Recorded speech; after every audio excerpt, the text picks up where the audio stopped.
Hi friends, మునుపెన్నడూ లేని విధంగా పాస్టర్లకు అవసరమే లేని పథకంగా గుడ్ ఫ్రైడే కానుకగా 8,427 మంది పాస్టర్లకు ఒక్కొక్కరికి దాదాపు 35,000 రూపాయలు రిలీజ్ చేసింది మన కూటమి ప్రభుత్వం.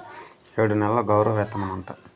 అంటే దీనికి ఏంటంటే మన పాస్టర్ ఉన్నాడు కదా, అతను ప్రవీణ్ పగడాల, అతను చనిపోయాడు.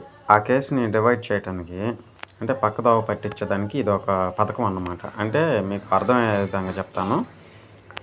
ఇంతకుముందు విజయవాడ వరదల్లో మునిగిపోయింది కదా, దాన్ని ప్రజలు ప్రశ్నించకుండా ఉండాలి అంటే, దాన్ని మర్చిపోవాలంటే మన తిరుపతి లడ్డులో కొవ్వు కలిసిందని చెప్పి ప్రచారం అయింది కదా. అంటే అందరూ వెళ్ళిపోయారనమాట. లడ్డు కొవ్వు ప్రచారం అనే విధంగా వెళ్ళిపోయారు, విజయవాడని మర్చిపోయారు.